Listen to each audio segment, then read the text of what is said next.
Création.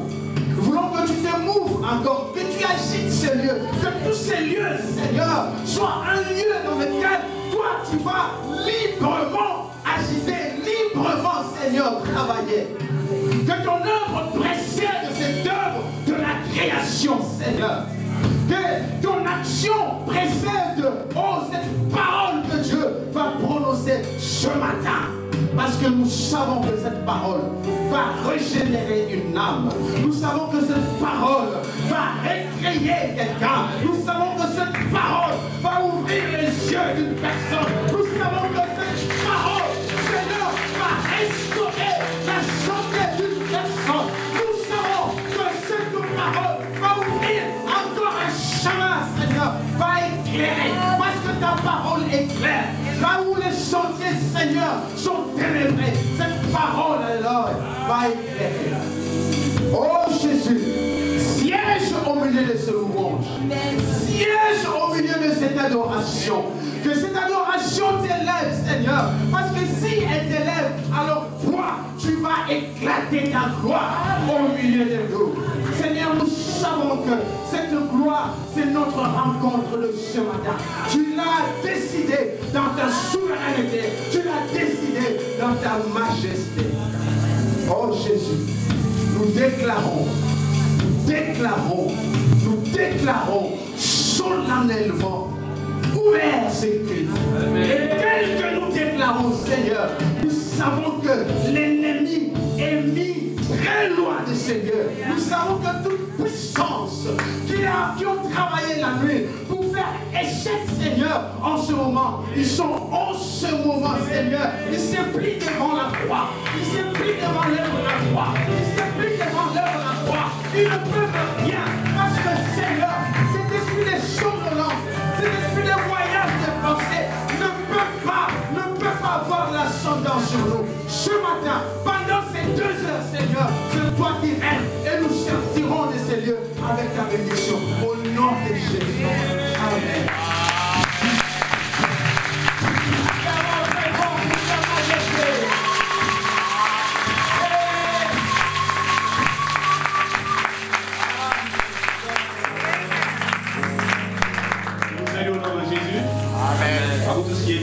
À ceux qui nous suivent dans les médias aussi.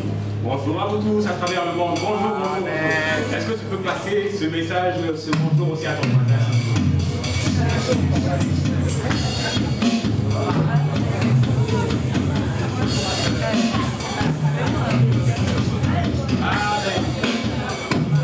Je fais un constat. matin, c'est la salutation. Nos salutations sont en fonction de... Elle a fini, elle a fini. Alors, tout le monde se salue. Je disais, j'ai fait un constat, c'est que nos salutations sont en fonction de considération. Ouais. J'ai vu les gens se saluer ici, il y a des gens qui sont salués chaleureusement parce qu'ils se connaissent. Il y a d'autres qui ont été froids parce que c'est la première fois que je le vois. Mais il y a une considération derrière, donc il y a la considération qui draine tout ça même. Alors j'aimerais ce matin qu'on puisse se réserver, avant même de pouvoir faire ça, de considérer d'abord, de pouvoir réfléchir et méditer à la considération que nous avons de celui que nous sommes venus rencontrer ici.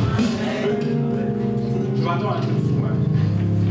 Considérons d'abord qui est-il. Qui est-il? Le roi de gloire. La Bible dit porte éternelle, élevez-vous là que le roi de gloire fasse.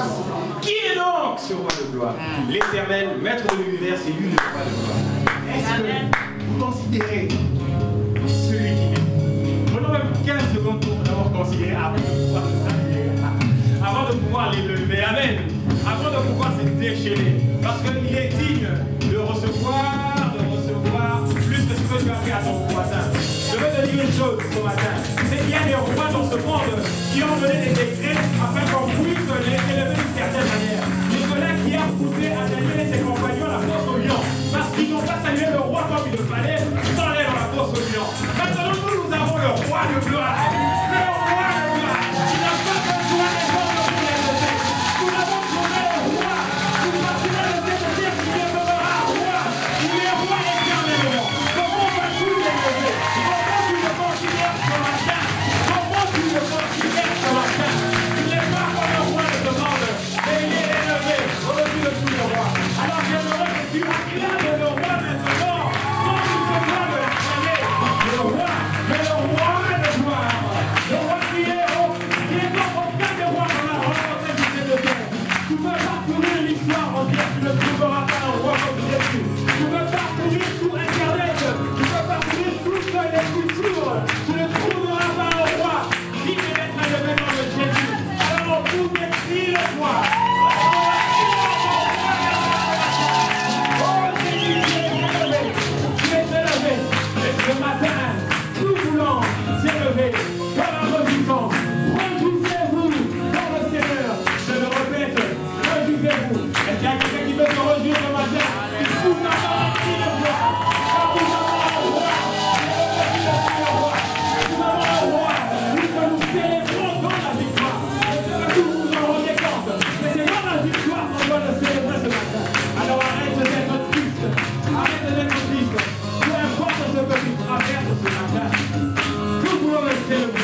devant l'Éternel.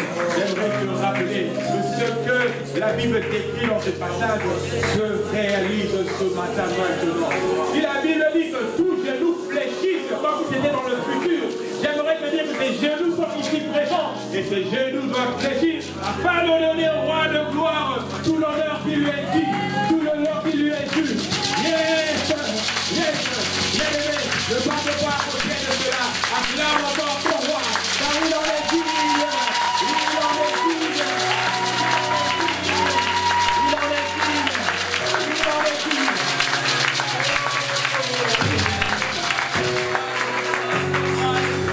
Il en est digne.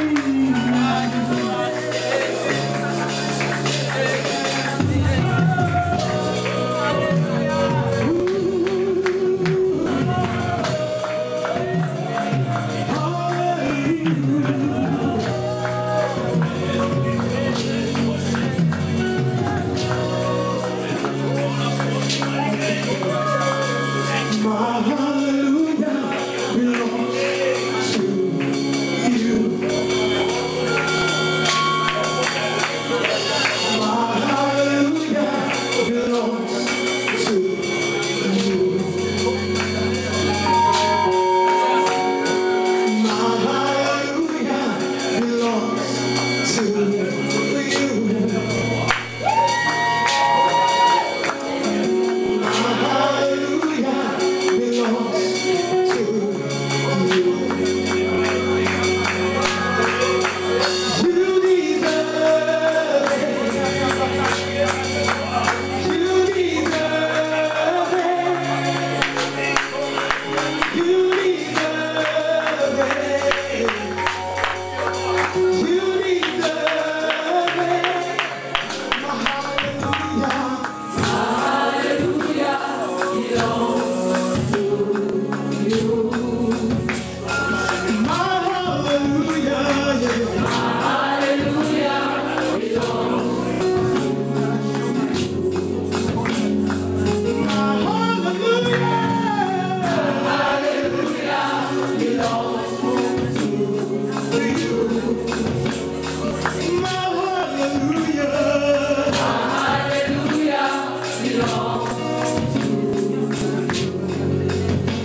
qui est limité. Et à celui qui a dit, mais ma prière est que ce que tu m'as donné, tu vas apporter de moi afin de contempler la gloire. Tu ne tariras pas d'éloge, tu ne tariras pas de mots pour l'élever. Tu vas comprendre alors que Jésus a demandé au Père que tu sois à côté de lui pour contempler sa gloire. Alors élève ta voix maintenant. Ne taris pas de parole. Élève ta voix. Élève ta voix. Élève ta voix. Arrête d'être ailleurs et sois maintenant avec le roi de gloire. Devant qui tu contemples non seulement la bénédiction, non seulement sa beauté, non seulement son influence, mais tu ne sauras pas tarir de parole pour l'élever. Alors augmente encore le volume. Augmente encore le volume. Ne sois pas limité. Le roi de gloire est là. Qui peut m'expliquer ce que c'est la gloire selon les hommes? Qui peut m'expliquer ce que c'est la gloire selon les hommes? Nous avons un Dieu qui est le roi de gloire.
Et lui a donné le nom qui est au-dessus de tous les noms. Afin qu'au nom de Jésus, tous les noms fléchissent sur la terre et sous la terre, de tout le nom confesse que Christ est Seigneur, à la gloire de Père, à la gloire du Père.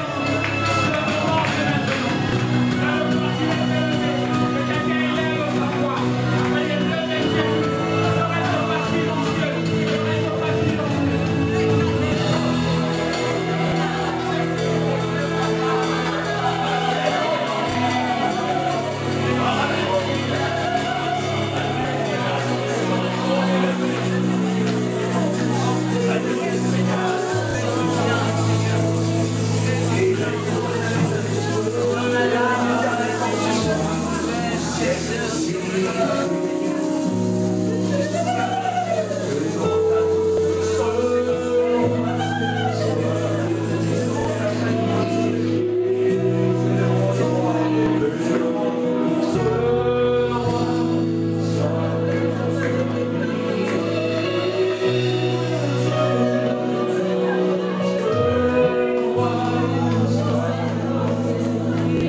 Est-ce que quelqu'un peut m'aider à dire que notre roi,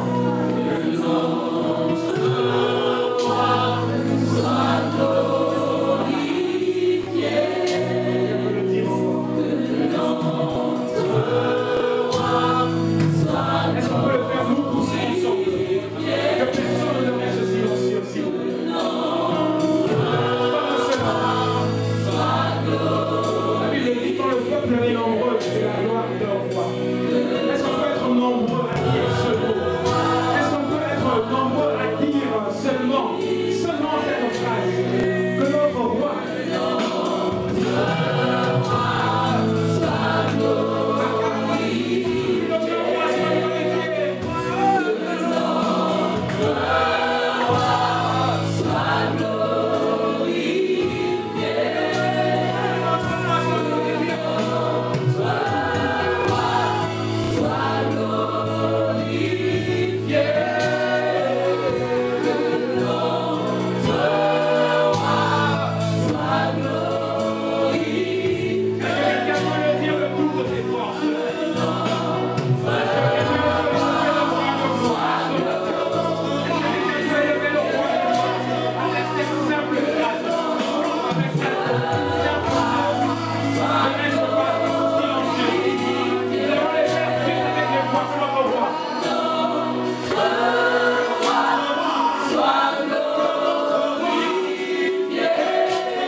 Père et notre Dieu, toute chose t'appartient, Seigneur. C'est toi qui as créé le ciel et la terre ainsi que tout ce qui s'y trouve. Que pouvons-nous te donner, ô Dieu? Nous n'avons rien à te donner, sinon nos vies, nos cœurs. Bénissons ton nom parce que tu as daigné agréer notre adoration. Tu as daigné agréer nos chants, nos cris de joie. Tu as daigné agréer notre adoration, notre louange, Seigneur. Maintenant, nous voulons encore t'adorer au travers de nos dîmes, de nos offrandes, de ce don volontaire, ô Dieu. Et pourtant, c'est toi qui nous as donné, Seigneur. Voici, nous voulons, par ce geste, nous voulons te montrer que nous dépendons de toi, Seigneur. Nous voulons donner quelque chose dans ta maison. Et nous savons que ceci servira pour l'avancement de ton œuvre, l'implantation de ton royaume ici sur terre, Seigneur.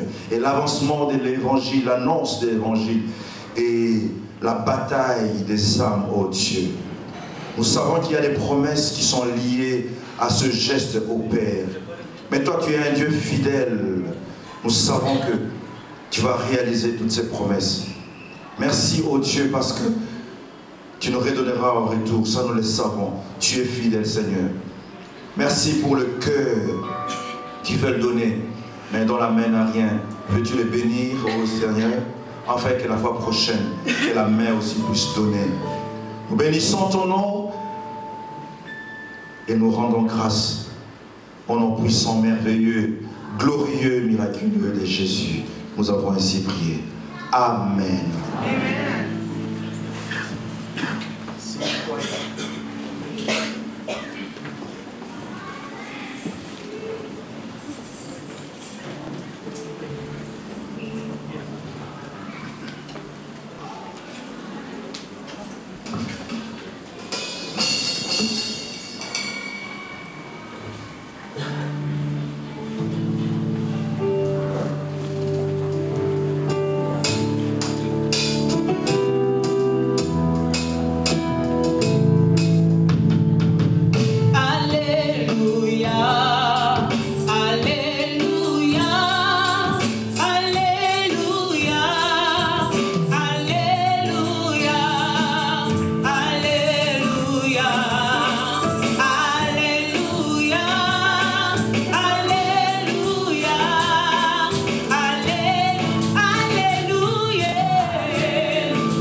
l'ancien Bobo Tsongila, c'est lui qui va nous apporter la parole ce matin.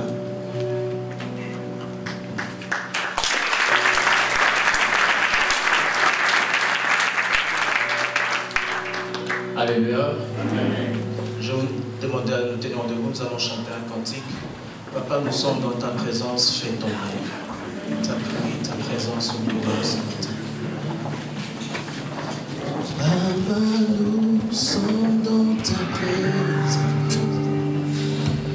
fais tomber ta pluie.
Alléluia.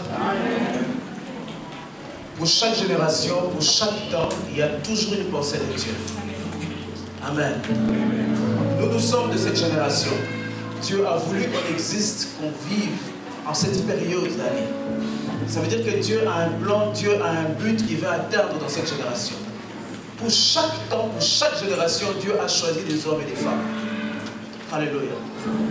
Et ce matin, j'aimerais vous inviter à ouvrir la parole du Seigneur dans le livre de Matthieu, le chapitre 16e, le verset 13 à 18. Matthieu 16, 13 à 18. La Bible déclare ceci. Et Jésus étant arrivé sur le territoire de Césarée de Philippe, interrogeait ses disciples disant, que disent les hommes que je suis, moi le Fils de l'homme? Ils répondirent, les uns disent que tu es Jean-Baptiste, les autres Élie, les autres Jérémie ou l'un des prophètes. Et Jésus ne s'arrête pas là, il dit, et vous, leur dit-il, que dites-vous que je suis? Simon le courageux de la Bible, il s'élève et il proclame, il dit ceci, tu es le Christ, le Fils du Dieu vivant. Jésus reprenant la parole lui dit, tu es heureux, Simon, fils de Jonas, car ce ne sont pas la chair et les sangs qui t'ont révélé cela, mais c'est mon Père qui est dans les cieux. Verset 18. Et moi, je te dis que tu es Pierre, et que sur cette pierre, je bâtirai mon église, et que les portes de séjour de mort ne prévaudront point contre elle. Amen. Et le thème que je choisis ce matin est le suivant. Avec toi, Pierre, je bâtirai mon église. Et si quelqu'un peut mettre son prénom, son nom, dire avec toi, Gloria, avec toi, Christa, avec toi, je bâtirai mon église. C'est l'un des récits les plus importants de l'évangile. Pourquoi l'un des plus importants? Parce que Jésus était habitué à être accompagné de ses disciples. Mais un certain jour, Jésus s'arrête. Il regarde ses disciples. Il voulait leur dire, mais ça fait déjà plusieurs mois, plusieurs jours, plusieurs semaines que vous êtes avec moi. Mais qui suis-je réellement pour vous? Qu'est-ce que les hommes disent de moi? Qui suis-je? Parce que croyez-moi, dans la vie chrétienne, il y a toujours un moment, il faut toujours faire un break avec Dieu. Pour savoir où suis-je? Qu'est-ce que Dieu, qu'est-ce que Jésus représente vraiment pour moi? Amen. Amen. Et Jésus fera un break avec ses disciples. Et lorsqu'il fait ce break, il leur pose une question simple, mais très profonde. Il leur dit, qu'est-ce que les gens disent de moi?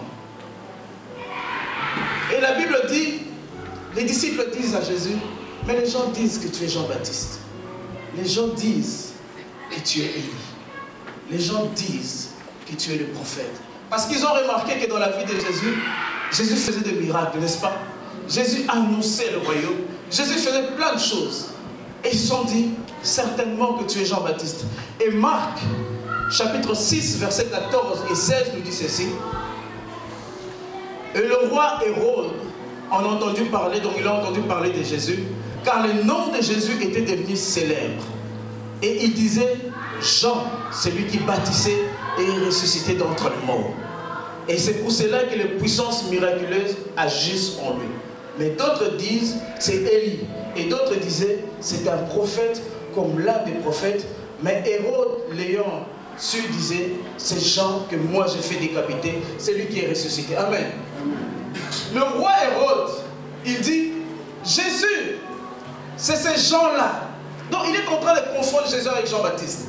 Il dit pour lui, Jésus, c'était Jean le Baptiste. Il dit parce que même Jean faisait des miracles. Alléluia. Il est en train de confondre. Car Jésus n'était pas Jean le Baptiste. Amen.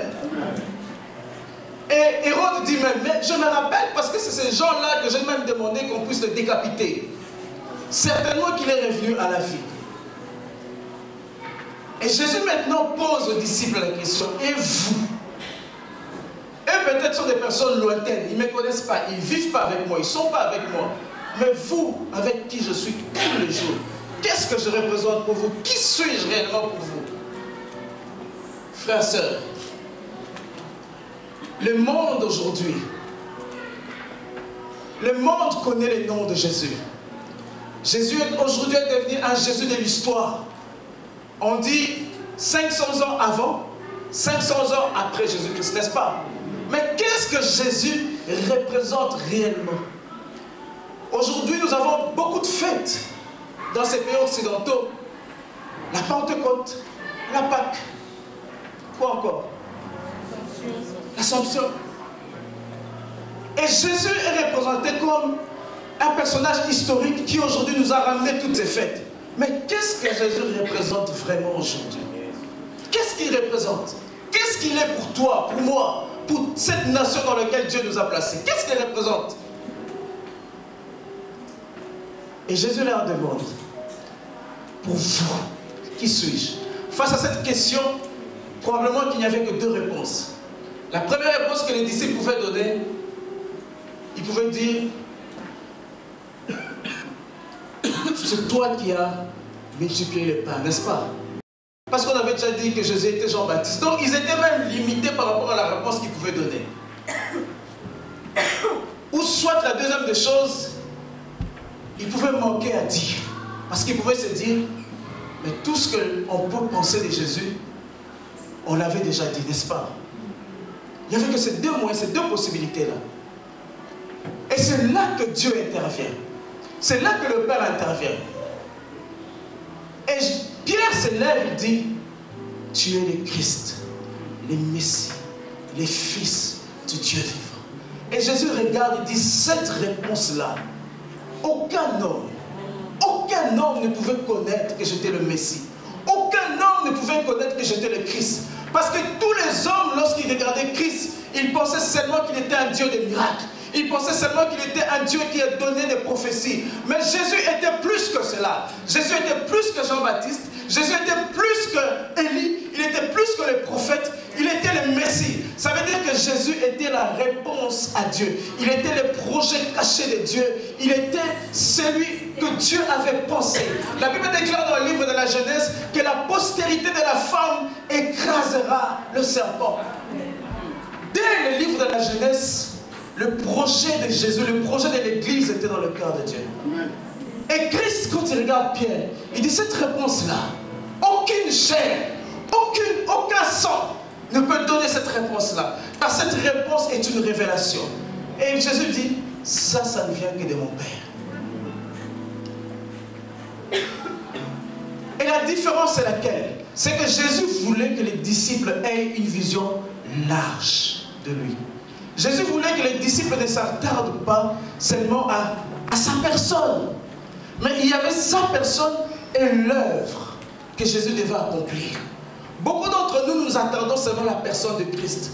Seigneur, sauve-moi, aide-moi, délivre-moi. Donne-moi ceci. Dieu peut le faire. Tu t'attardes seulement à sa personne. Mais Jésus, quand il est descendu sur la terre, il avait une vision plus large. C'est pour ça que quand on parle de Christ, veut dire le Messie. Christ veut dire le Sauveur. Christ veut dire la pensée de Dieu. Ce n'était pas seulement pour les Juifs. C'était pour toi. C'était pour moi. Alléluia.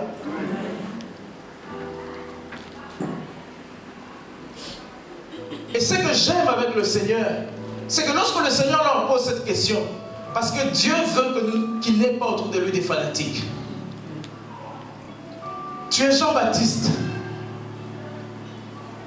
Mais lorsque Pierre dit, tu es le Messie, ça c'était autre chose. Et même Christ dit, ça c'est la révélation. Dans la vie chrétienne, s'il n'y a pas de révélation, tu n'iras pas loin. S'il n'y a pas de révélation de Dieu jour après jour, semaine après semaine, mois après mois, tu n'iras pas loin.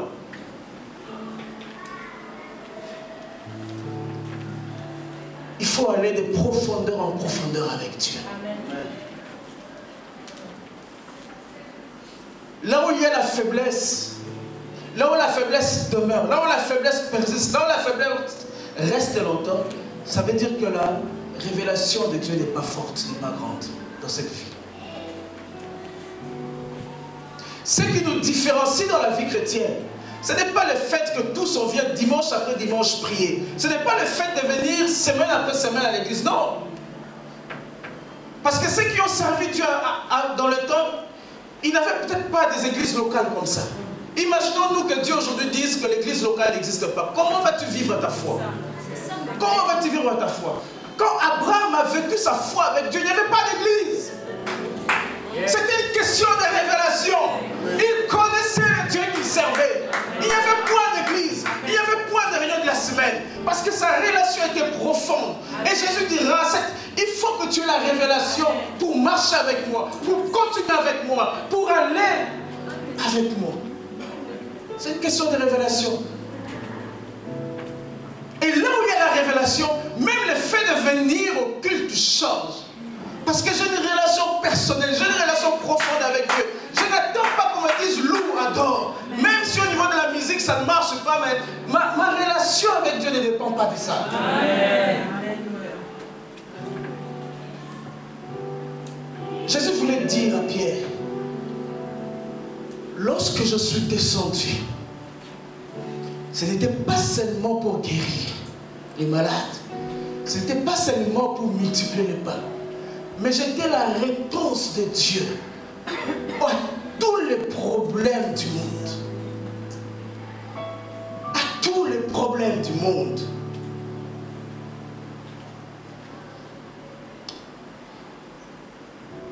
Frères, sœurs, ayez une vision large du Seigneur. Je vous donnerai des exemples tout à l'heure. Et une vision large. Par ces paroles, Dieu promet de bâtir son Église sur la vérité de la confession de Pierre. Car Pierre affirme que tu es Christ, le Fils du Dieu vivant. Et Jésus utilise un jeu de mots. Il dit ceci. Et moi je te dis que tu es Pierre. Lorsqu'il parle de Pierre, en grec, cela veut dire, il utilise un jeu de mots.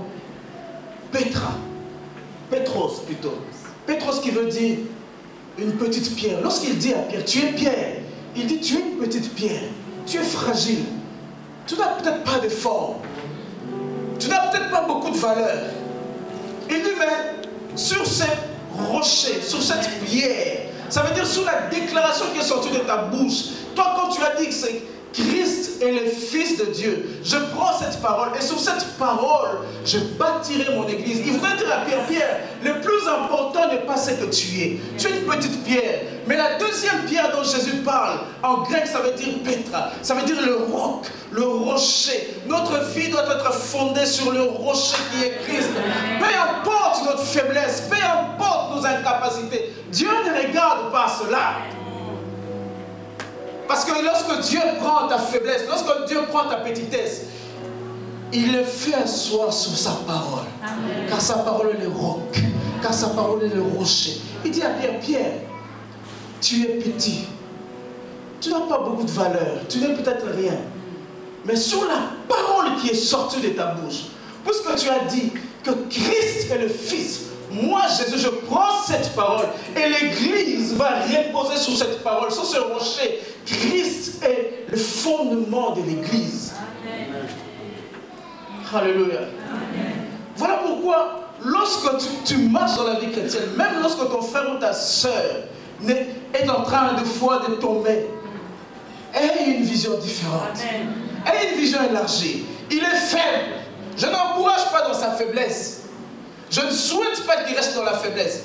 Mais je change ma façon de voir. Je dis, tu es pierre, tu es une petite pierre. Mais je te prends, je te fais asseoir. Je prie pour toi pour que tu sois assis sur le rocher qui est Christ. La Bible déclare, la pierre qu'ont rejeté ceux qui bâtissaient. Et Dieu l'a fait la principale des langues. Et l'apôtre Paul pourra dire, on n'a pas un autre fondement si ce n'est Jésus-Christ. Et lorsque tu viens à l'église, que le pasteur soit là ou ne pas être là, ce n'est pas lui le fondement de l'église. Le fondement de l'église, c'est Jésus. C'est Jésus. Oh, j'ai été fort touché dernièrement. Un ami me disait que dans leur église, quand ils viennent, puisque leur pasteur prêche si bien, si les autres seulement ils voient que le pasteur n'est pas là, ils tournent, ils s'en vont. J'ai dit, mais vous n'avez rien compris. Vous n'avez rien compris. Qui est mort pour toi? Quel est l'homme qui a versé de son sang pour toi? Ni ton père, ni ta mère. Il n'y a qu'un seul qui est le fondement, qui est le rocher inébranlable de génération en génération. C'est le rocher des âges. C'est Jésus seul. Alors change ta façon de voir la vie chrétienne. Change. Et le verset 20, il dit ceci, toujours dans Matthieu. Alors il défendait à ses disciples de dire à personne qu'il était le Christ. Dès lors Jésus commença à montrer à ses disciples qu'il lui fallait aller à Jérusalem et souffrir beaucoup de la part des anciens et des principaux sacrificateurs et des scribes et être mis à mort et ressusciter le 3e jour. Frère, le christianisme est basé sur la mort et la résurrection de Jésus. Mais les disciples, lorsque Jésus leur pose la question, qui est-ce que je suis? Ils n'ont regardé qu'à ce que Jésus faisait. Ils n'avaient aucune idée que Jésus était venu pour mourir, Parce que si Jésus n'était pas mort, notre salut aurait été vain.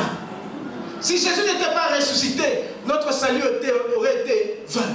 Et même dans le livre de Corinthiens, 1 Corinthiens 15, l'apôtre Paul est en train de discuter. Il dit, si notre salut, si Jésus n'était pas ressuscité, notre salut aurait été un salut vain. Alléluia. Vain. Et là, Jésus est en train de parler de sa mort. Parce que Christ, lorsqu'il est venu, devait mourir. Mais personne ne savait ça. Ou soit il savait ça, mais il ne comprenait pas l'importance. Frères, sœurs, ce que je vous demande, vous devez avoir une vision élargie du Seigneur. Ne vous limitez pas seulement à sa personne. Non. Jésus est venu pour accomplir une œuvre. Mourir, ressusciter. Mourir et ressusciter pour nous. Alléluia.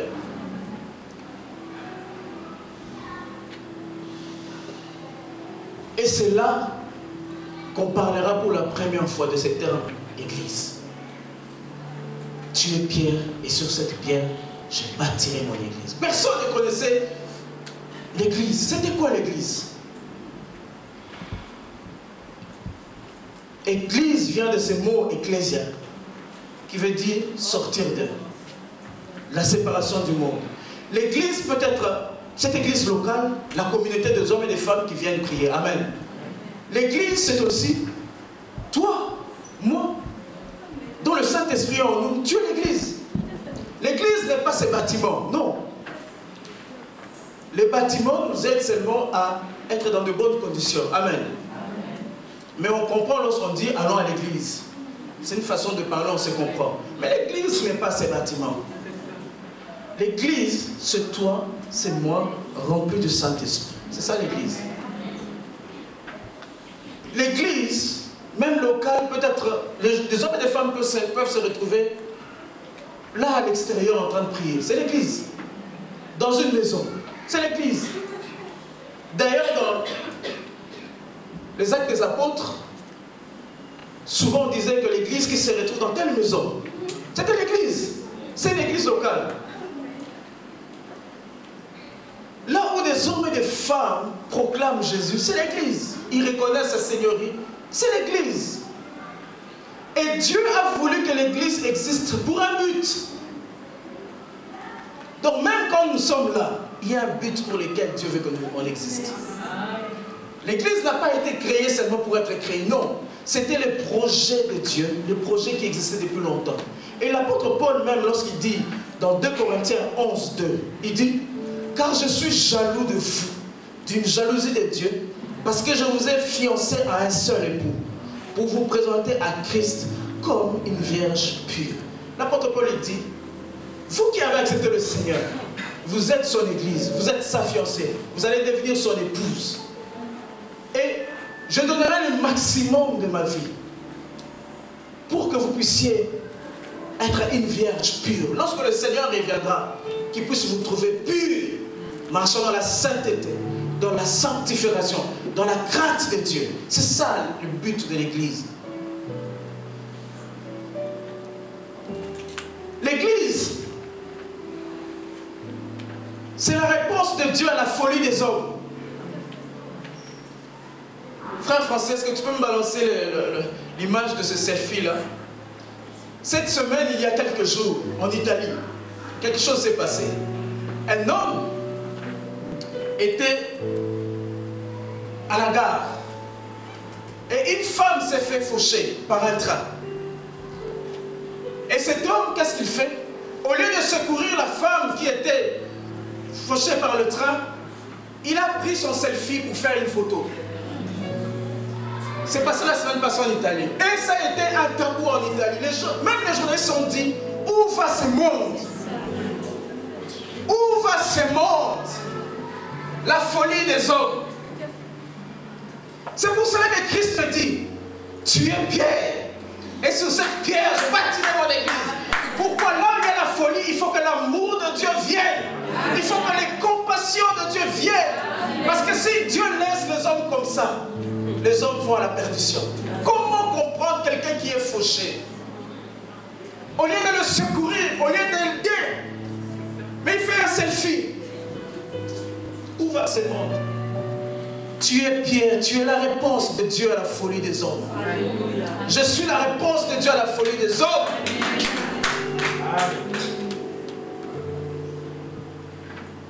Parce que le seul endroit où des hommes et des femmes peuvent trouver l'amour, c'est dans l'église. Parce que la Bible déclare, car Dieu a tant aimé le monde qu'il a donné son Fils. Les chrétiens ne peuvent pas rester indifférents à la méchanceté, à la folie des hommes. Non. Si nous restons indifférents, alors nous n'avons rien compris. L'église, ce n'est pas de venir dimanche après dimanche aussi. Non. L'église, c'est la mise en pratique de la parole de Dieu partout, en tout lieu, en tout temps. Et la parole de Dieu dit, ne vous bornez pas seulement à écouter. Plus tu écoutes, plus la condamnation est là.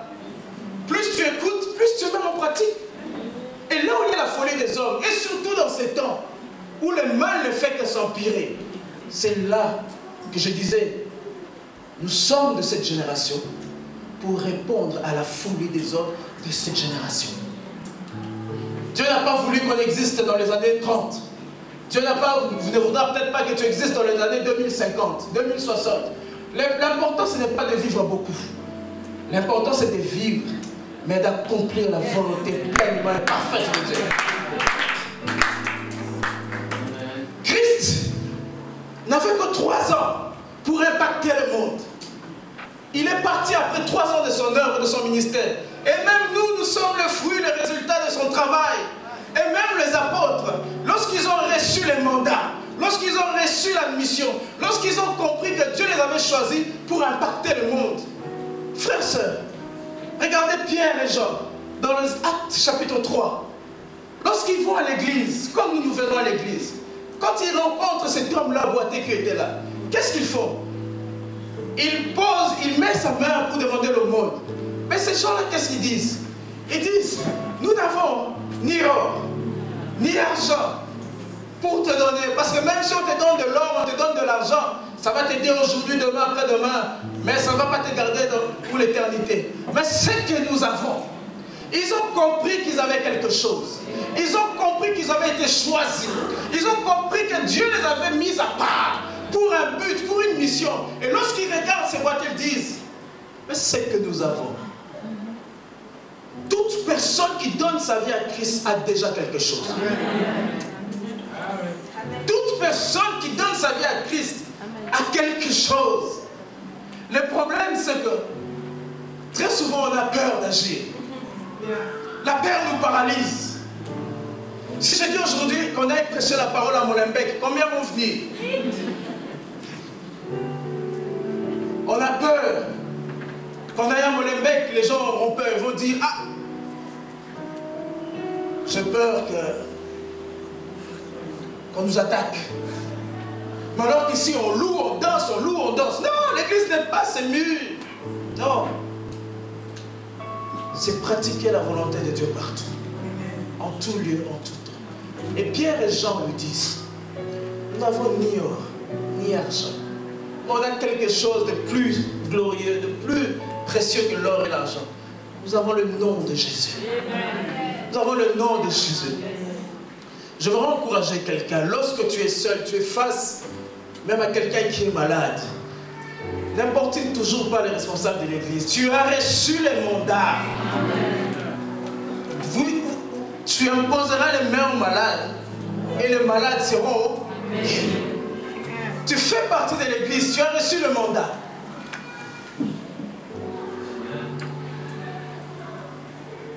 Tu es face à des démons. Tu pries pour quelqu'un, il tombe. Mais ne nous appelle pas. Et même si tu nous appelles, on est peut-être loin.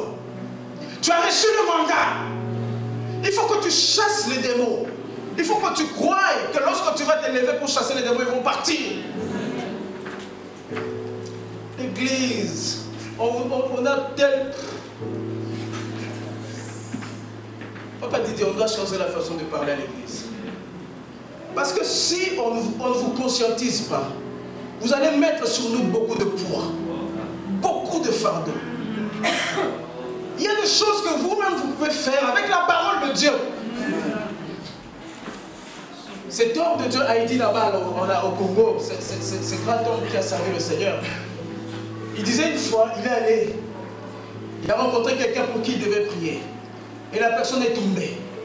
Et il a tellement eu peur, il y avait une manifestation des esprits mauvais. Il avait tellement peur et il a fui vers son pasteur. Mais son pasteur lui dit, mais pourquoi tu viens vers moi? Tu as reçu le mandat, tu es l'église. Prie pour lui, prie pour elle. Et la prochaine fois, quand cette circonstance est encore revenue, il a dit non, mon pasteur m'avait dit. Et j'ai le mandat. Et il s'est tenu là, avec la parole de Dieu.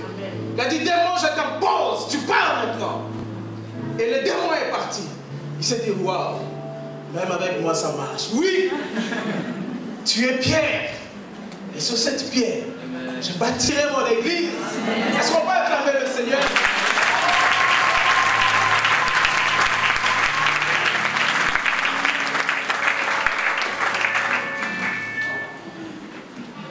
Il y a quelques semaines, j'ai été invité ici en Wallonie. Il y avait un concert d'un musicien chrétien américain, Eddie James. J'étais avec un ami, on était là, on a été au concert. Et quand le concert a commencé,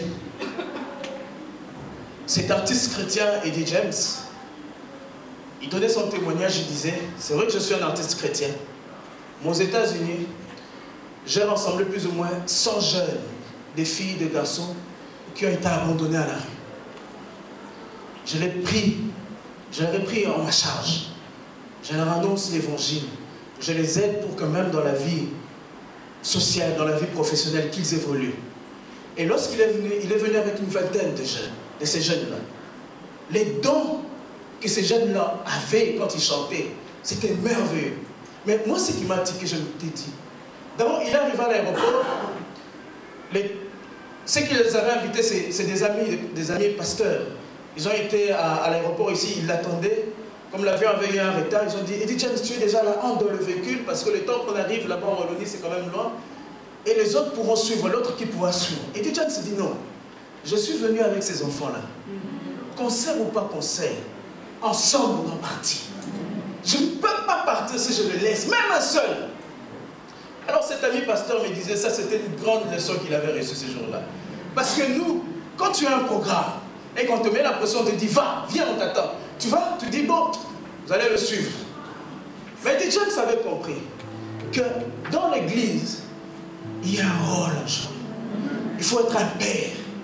Il faut savoir garder. Il a dit, je ne bouge pas, même si les concerts, si c'était prévu pour 3 heures, et que je devrais chanter que pour 1 heure, peu importe. Mais je suis venu avec eux. Pourquoi? Parce que ce qu'on ne savait pas, c'est que depuis plusieurs années aux États-Unis là-bas, ils avaient pris ces enfants en charge. Donc ces enfants considéraient Eddie James comme leur père. Et ils leur disaient, non, je ne peux pas leur laisser. Je ne peux pas les laisser à l'aéroport. On doit aller ensemble. Frères et sœurs, au-delà du don que Dieu t'a donné, il y a une œuvre dans ton cœur. Il y a des choses que Dieu a déposées dans ta vie. Au-delà du service que tu peux faire ici, il y a des choses que Dieu a déposées dans ta vie pour que l'église soit construite. Et on arrive en Wallonie, on était avec ses amis, un jeune couple de pasteurs. Le lendemain, on devait encore se voir. Ils ont reçu la direction d'un château. C'est quoi l'histoire de ce château? Alors ils nous racontaient, ils disaient, dans ce château a été acheté par un milliardaire américain chrétien, qui est aux États-Unis. Et ce milliardaire a dit ceci, je vais acheter autant de châteaux dans le monde entier avec un seul but. Je mettrai de mon argent pour que des hommes et des femmes qui veulent avoir un soutien pour l'évangélisation, l'argent est là. Frère, ce milliardaire-là habite aux États-Unis. Et quand nos amis nous racontaient ça, on se disait, waouh.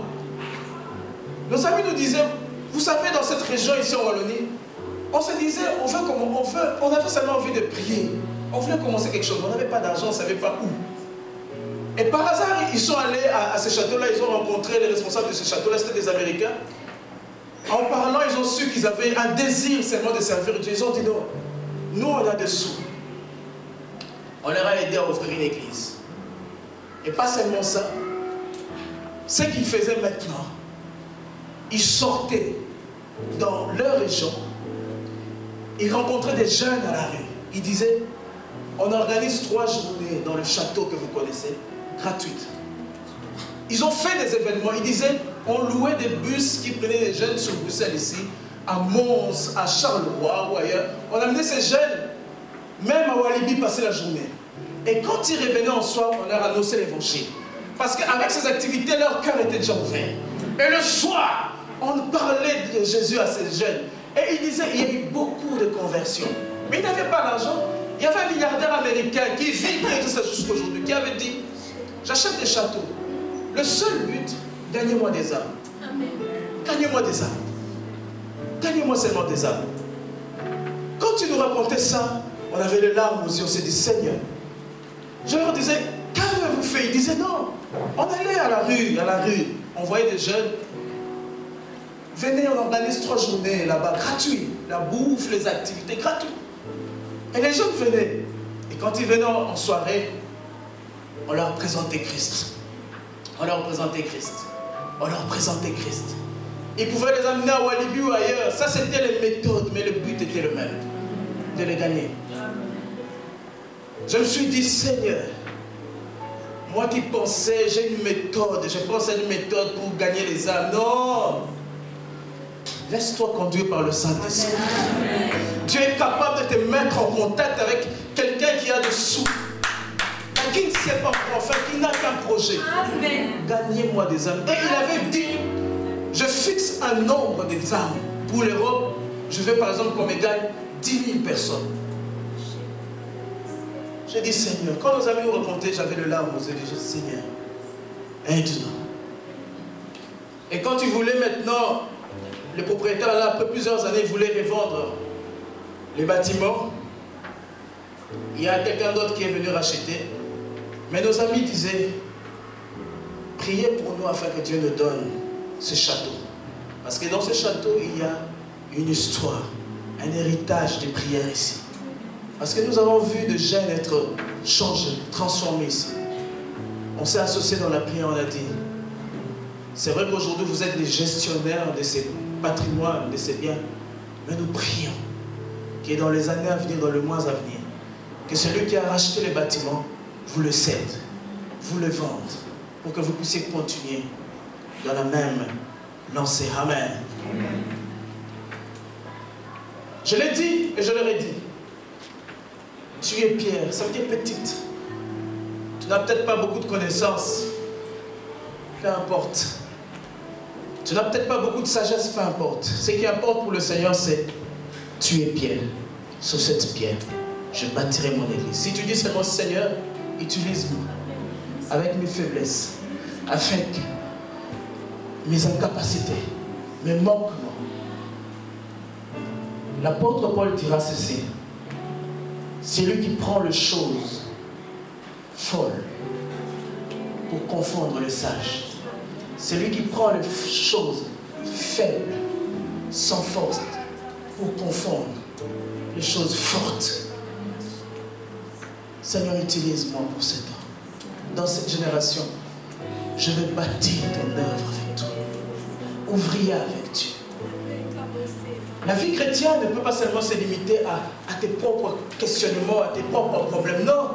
Dieu t'a mis sur la terre pour plus grand. Vois beaucoup plus grand. Vois beaucoup plus large. Vois beaucoup plus grand, plus large.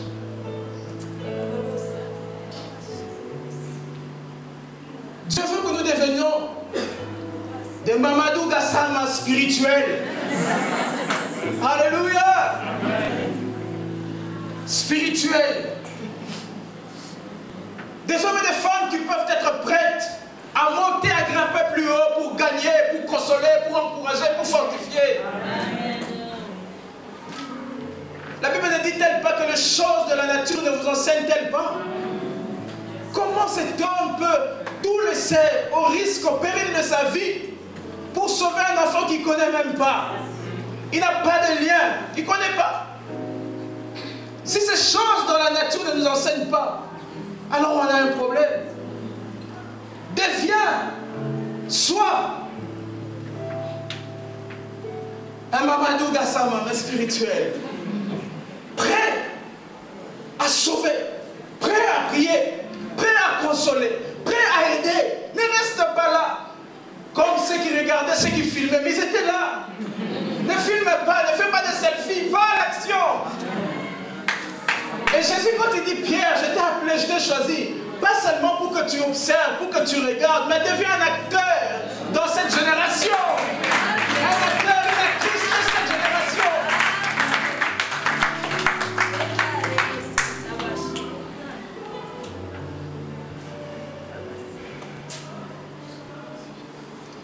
Alléluia. L'Église est la réponse de Dieu au questionnement des hommes. Tu es l'Église, je suis l'Église. Frère Junior, tu es l'Église. Tu dois répondre au questionnement des hommes. Toute personne qui se laisse utiliser par Dieu verra ce que Dieu est capable. Toute personne qui se dit Seigneur, utilise-moi. Tu ne connais pas les connexions que Dieu peut faire. Donc, tu ne connais rien.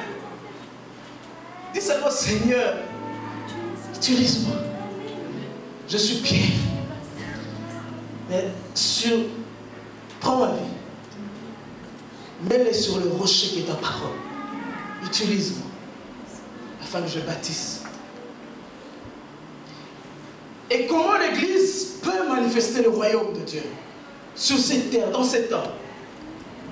Une chose importante, capitale, la manière, la méthode, la forme par laquelle l'Église peut manifester le royaume.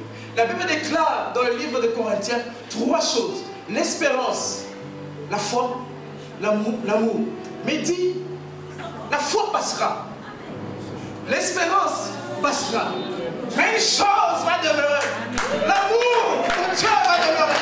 Et l'Église ne peut manifester le royaume que par l'amour. 1 Corinthiens 13, j'aime ce passage, nous dit ceci. Quand je parlerai les langues des hommes et des anges, je n'ai point la charité, je suis un airain qui résonne, une cymbale qui retentit.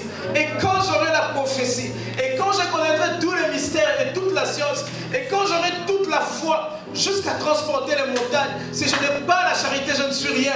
Et quand je distribuerai tous mes biens pour la nourriture des pauvres, et que je livrerai mon corps pour être brûlé, si je n'ai point la charité, cela ne me sert de rien.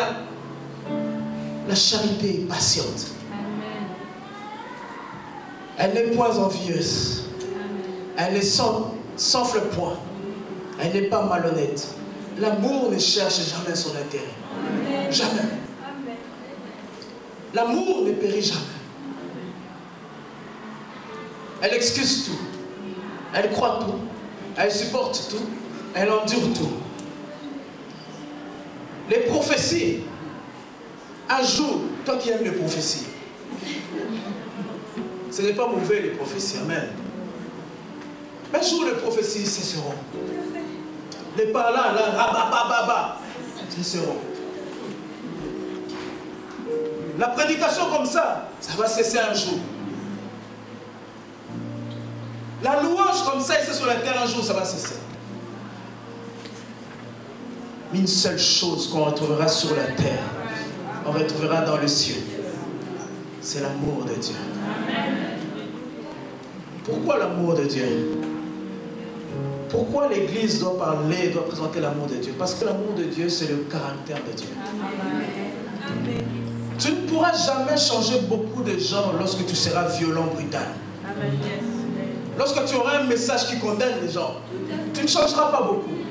S'il y a 10 personnes, tu toucheras peut-être 5. Mais tu ne pourras jamais toucher, même pas 85 personnes avec un message brutal, dur. Non. Il n'y a que l'amour qui peut faire briser un cœur.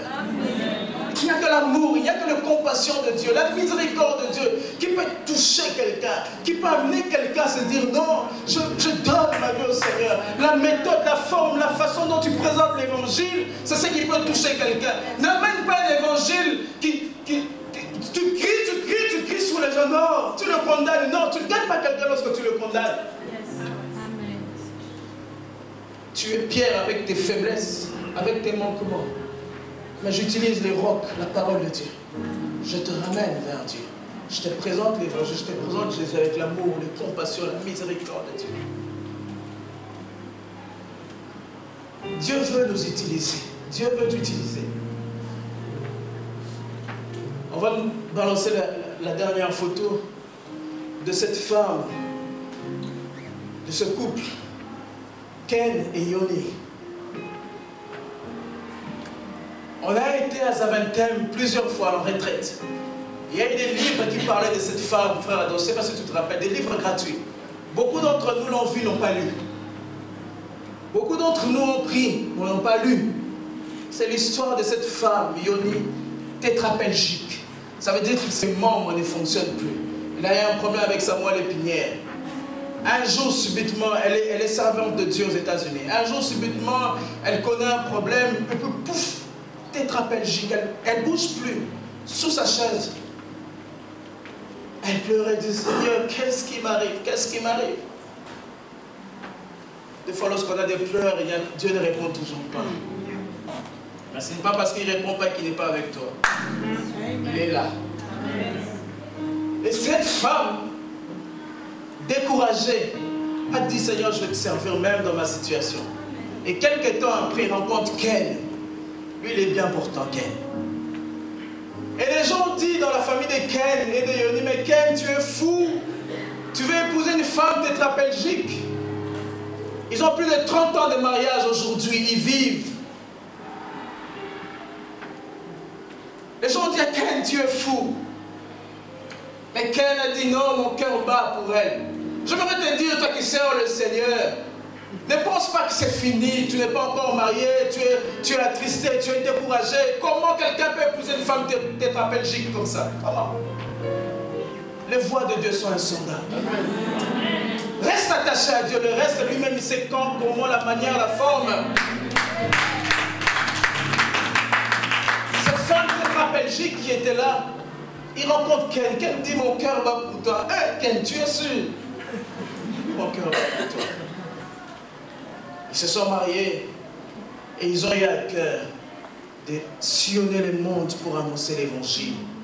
Et ils le font jusqu'à aujourd'hui. Mariés, ça fait 30 ans. Dieu peut utiliser les choses folles. L'infirmité de quelqu'un, Dieu peut utiliser ça. Dieu utilise des choses faibles pour confondre le fort. Tu as tes deux pieds, tu as tes deux mains, tu ne veux pas annoncer l'évangile. Qui es-tu? As-tu compris que si tu vis, c'est par grâce? Si tu vis, c'est pour accomplir les œuvres de Dieu. Tu ne vis pas pour toi-même. Lorsque tu donnes ta vie au Seigneur, tu ne vis plus pour toi-même. Tu es devenu esclave doulos. La vie dépend de toi. Tes projets ne peuvent pas prendre de l'ascendance sur le projet de Dieu. Tu vas t'embrouiller. Dieu est capable d'utiliser n'importe qui. Capable d'utiliser n'importe qui. Et cette femme tétraplégique, Dieu ne l'a pas guérie. Dieu est capable de la guérir, mais Dieu décide de ne pas la guérir jusqu'à aujourd'hui. Mais elle a dit, même sur ce fauteuil, je sers Dieu. Sur ce fauteuil, je sers Dieu. Et Dieu lui a fait du bien, il a dit, ok, je vais donner quelqu'un. Il va t'aimer. 30 ans de mariage, jusqu'à aujourd'hui, ils servent Dieu. Serve le Seigneur. Tu as l'intelligence, tu as des mains, tu as des pieds, tu as un peu d'argent. Investis dans l'œuvre de Dieu. Parce que si Dieu te met en face de cette personne, qu'est-ce que tu vas dire?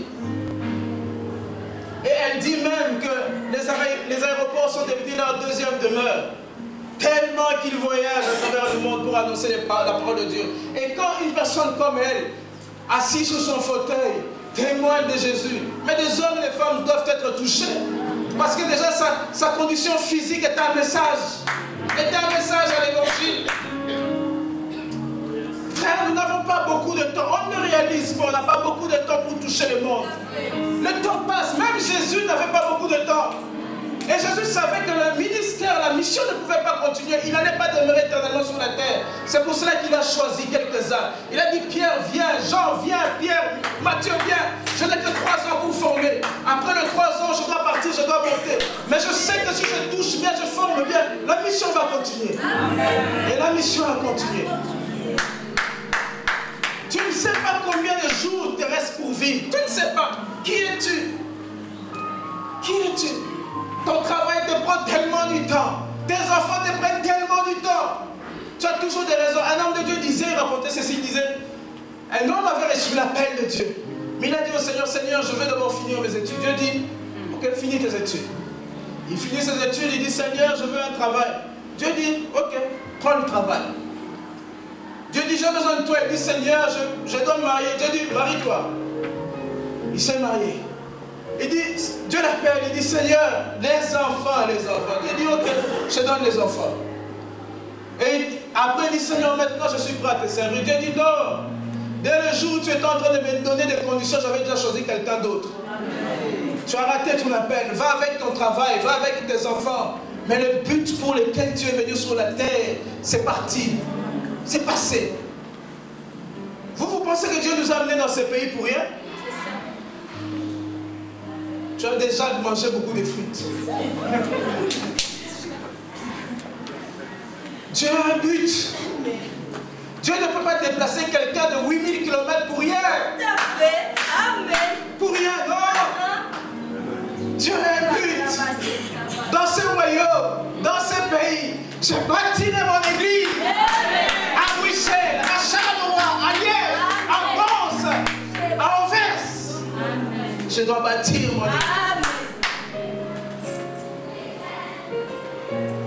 Et je termine avec cela. La prophétie qui suit ceux qui servent Dieu. Jésus dit ceci.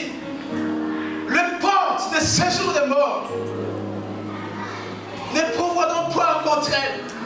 Puisque tu obéis à ma parole, puisque tu marches avec moi, aucune puissance de l'ennemi, aucune force de l'ennemi ne pourra t'anéantir. Non. Tu marches avec une promesse. Tu marches avec une promesse. Même lorsque je marche dans la vallée de l'ombre de la mort, je ne crains rien, car tu es avec moi.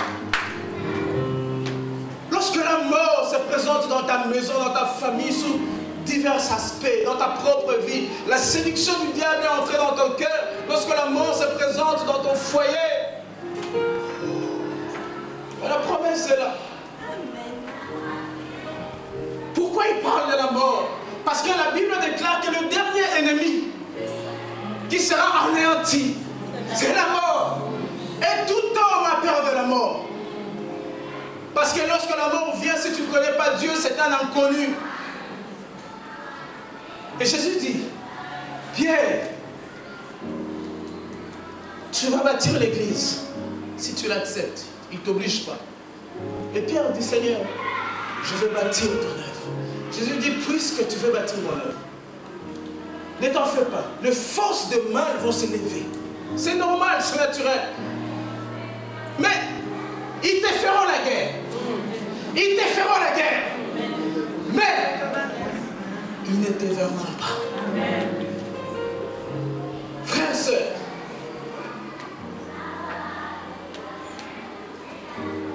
qu'est-ce qu'il fait à la croix? Colossiens 2, 14 à 15. Il a effacé l'acte dont les ordonnances nous condamnaient et qui subsistait contre nous. Et il l'a détruit en les clouant à la croix. Quand Jésus disait, qui suis-je? Il disait seulement, tu es celui qui a guéri, qui a fait la multiplication des pains. Mais il ne savait pas que Christ voulait dire celui qui devait mourir. Jésus disait, il n'y a pas que ma personne. Il y a aussi l'œuvre que je dois accomplir, l'œuvre que je dois faire. Et mais l'œuvre a été accomplie quand? Où? À la croix. Parce que c'est à la croix que la Bible déclare qu'il a dépouillé les dominations et les autorités. Il les a livrées publiquement au spectacle en triomphant d'elles par la croix. Apocalypse 12, 11, ils l'ont vaincu à cause du sang de l'agneau et à cause de la parole de leur témoignage. Et ils n'ont pas aimé leur vie jusqu'à craindre la mort. Change ta façon de voir les choses. Change ta façon. La vie chrétienne ne se limite pas qu'à toi. Un homme de Dieu a écrit un livre en disant tout ne doit pas tourner autour de ta vie. Tout ne doit pas tourner autour de ta vie. Frères et sœurs, il est le rocher.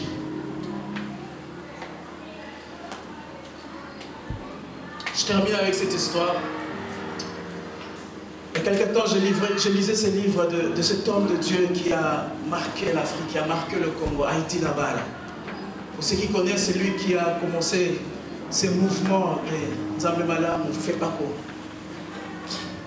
Cet homme raconte, il dit, un jour, une des sœurs de leur extension était en République démocratique du Congo il y a quelques années, mais il était en province.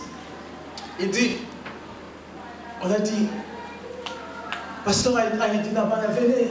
Il y avait une sœur qui était à la chorale, qui chantait très bien. Une sœur qui était là, qui voulait faire du bien à plusieurs dans l'église. Et un jour, cette sœur est décédée. Et quand elle est décédée, histoire vraie, l'église a dit, nous allons prier afin qu'elle revienne à la vie. Ils ont refusé de l'enterrer. 2 jours, elle commençait à sentir mauvais. Et les gens qui étaient dans les alentours, dans les quartiers, ils ont dit non, non, non, non, vous devez l'enterrer. Alors, ils se sont dit, quand vous ne voulez pas, nous, on va voir les policiers. Et quand les policiers viennent, ils disent, c'est quoi ça? Comment vous ne pouvez pas enterrer quelqu'un, ça fait 2 jours? C'est quoi cette religion? Les policiers ont dit, aujourd'hui, on doit l'enterrer. Ils ont pris le corps, ils voulaient prendre le corps, ils n'avaient pas pris, ils voulaient prendre le corps. Au moment où les policiers ont dit qu'on va aujourd'hui l'enterrer, l'église a commencé à crier résurrection.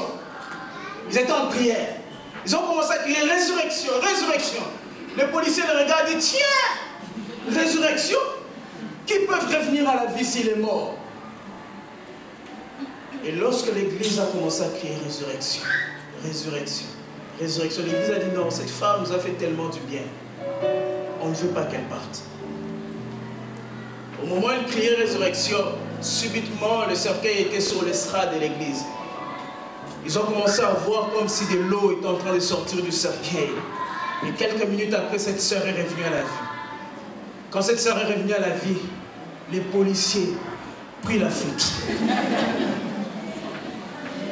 Mais il y avait certains qui étaient tellement touchés par ça, qui ont dit, si quelqu'un peut revenir à la vie, ça veut dire que Dieu existe.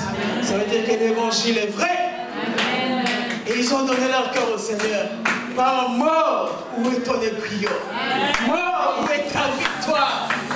Les séjours de mort ne pourront jamais prévaloir contre l'église. Si l'église se tient ferme, si l'église se lève, nous pouvons le réclamer à Dieu.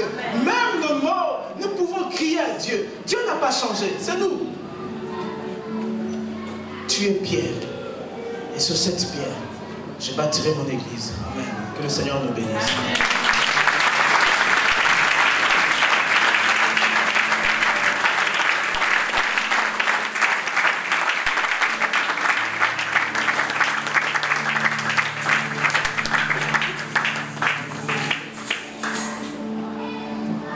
Gloire au Seigneur. Amen. Amen.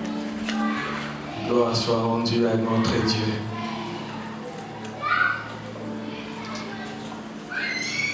Est-ce que nous pouvons mettre ces choses en pratique?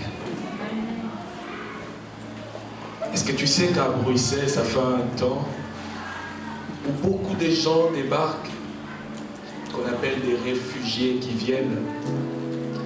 Il y a des familles qui viennent de Namur, qui viennent de Liège, ils viennent chercher ces gens pour les amener chez eux, leur donner des vêtements, la nourriture. Et toi, pose-toi un peu la question, toi qui es enfant de Dieu, qu'est-ce que tu fais? N'est-ce pas que nous fermons nos yeux face à la misère qu'il y a dans notre vie? Alors je te lance un défi. Est-ce que tu peux commencer à faire quelque chose pour eux? Nous voulons être pratiques. Beaucoup de choses que tu as annoncées, ancien Bobo, nous en avons parlé hier ici au serviteur. Nous en avons parlé hier. Dieu fait quelque chose dans son église. Alors que nous avons nos yeux fermés, l'ancien Bobo a parlé de Jésus. La Bible dit il est le chemin, la vérité et la vie. Alors si tu es là, tu as été interpellé par ce message. Tu as dit que je peux me lever aujourd'hui et donner ma vie à Jésus. La Bible dit, vous avez la vie éternelle, vous qui croyez au Fils de Dieu. S'il revenait aujourd'hui, est-ce que tu es sûr que toi tu verras Dieu? Si tel n'est pas le cas, puis-je te demander de lever ta main? Tu veux rencontrer Jésus, alors l'occasion t'est donnée ce midi. Puisses-tu lever ta main alors que nous avons les yeux fermés? Alors que tu le connais, mais tu ne marches pas comme il veut. Et tu es sûr que si aujourd'hui Jésus revenait, tu n'auras pas part avec lui. La Bible dit, rien de souillé n'entrera dans son royaume. Alors c'est l'occasion qui t'est donnée. Puisses-tu lever ta main? Il s'agit de ta vie. Il s'agit de ta vie. Je vais te demander de lever ta main. Nous allons faire une prière afin que le Seigneur te pardonne de tes péchés. Fais-tu lever ta main? Nous allons prier. Si tu es là, saisis cette occasion, saisis cette grâce que le Seigneur te fait. Saisis cette grâce, je t'en supplie. Rien de souillé n'entrera dans le royaume des dieux. Rien, rien de souillé n'entrera dans le royaume des dieux. Alors tu peux prier le Seigneur avec moi. Vous qui avez levé vos mains, nous allons prier ensemble. Répétez ces paroles avec moi. Seigneur Jésus-Christ, j'ai entendu ta parole. J'écris vers toi afin que tu aies pitié de moi ce midi. La Bible dit, c'est lui qui confesse ses transgressions et les délaisse obtient miséricorde. Mon frère, ma soeur, ce n'est pas seulement le plus important de confesser, mais prends la décision aujourd'hui d'abandonner ce péché. Pour que tu aies part avec Dieu. Car tu ne vivras pas éternellement sur cette terre. Un jour, ton jour arrivera. Mais si tu as fait la paix avec Dieu, Dieu te pardonne. Que le sang de Jésus-Christ, si tu es sincère, que le sang de Jésus-Christ te purifie. Que Dieu te pardonne tes transgressions. Que Dieu te pardonne ton péché. Que Dieu te pardonne ta rébellion. Que Dieu te pardonne, toi qui as été profane, toi qui as compris et qui aujourd'hui tu as pris la décision de te repentir. Que Dieu te pardonne. Que le sang de Jésus te lave et te purifie. La Bible dit, il n'y a plus de condamnation pour ceux qui sont en Christ. Que Dieu te pardonne. Que le poids de ton iniquité tombe. Que la culpabilité te délaisse. Que Dieu te pardonne. Afin que tu aies part avec lui. Que le sang de Jésus te lave et te purifie. Seigneur, fais cela ce midi. Nous nous présentons en tant qu'Église. Et nous venons réclamer miséricorde. Seigneur, miséricorde. Tu as dit à Jonas, si tu as eu pitié de cet arbre qui aujourd'hui meurt, de cet saint qui meurt maintenant, combien est-ce que moi, Dieu, je n'aurais pas eu pitié de ce peuple. Seigneur, pardonne, lave et purifie. Au nom de Jésus-Christ. Je vais vous demander à la fin, ne partez pas, accordez-nous 5 minutes. Une équipe va vous recevoir. Parce que dans l'église, il y a une structure qui est prévue pour vous aider à avancer avec le Seigneur. Alléluia. Gloire soit rendue au Seigneur. Est-ce que nous pouvons acclamer pour le Seigneur? Merci Seigneur. Merci pour ta parole. Merci pour ta parole, Seigneur. Merci, Papa. Gloire au Seigneur. Nous sommes à nous mettre debout. Amen. Nous allons nous mettre debout pour clôturer cette réunion. Nous remercions le ministre Bobo pour la prédication de l'évangile, la prédication de cette parole merveilleuse, encourageante. cette parole où Dieu nous a mis un défi et nous voulons répondre à ces défis. Nous voulons être beaucoup plus pratiques, témoigner notre amour à l'égard de ceux que nous côtoyons, ceux que nous voyons dans cette ville de Bruxelles. Seigneur, merci pour ces jours. Merci pour ces temps passés dans ta maison. Seigneur, merci parce que tu nous as ouvert ton cœur. Et nous avons saisi cette grâce pour comprendre tes desseins et pour s'élever comme un peuple pour répondre à cet appel. Seigneur, l'église de la Borne se tient devant toi. Tu as un plan pour nous et nous sommes prêts à te suivre parce que nous croyons qu'il y a suffisamment cette grâce qui repose sur l'église pour pratiquer, pour marcher selon les plans que tu as prévus pour nous. Seigneur, nous voulons nous recommander à toi. Recommander chaque personne présente ici, chaque famille représentée ici, que ta main soit sur nous. Seigneur, distingue-nous dans nos occupations, distingue-nous dans cette ville de Bruxelles, distingue-nous dans ce pays de la Belgique, pour que, Seigneur, le monde sache et voie réellement que tu es vivant et que tu es puissant. Allons dans la paix du Seigneur, au nom de Jésus-Christ. Avant de sortir, je demanderai, si vous voulez bien, à ceux qui sont venus pour la première fois et à ceux qui ont répondu à cet appel que nous avons lancé, puis-je vous demander juste de venir, de sortir de vos rangs, de suivre Papa David, s'il vous plaît. En tout cas, faites-le. Venez, s'il vous plaît. Venez. Papa David, tu peux te tenir ici. Venez, vous allez aller avec Papa David. Il va avoir quelques mots à vous dire, pour vous encourager, pour vous soutenir. Ainsi, nous garderons contact avec vous.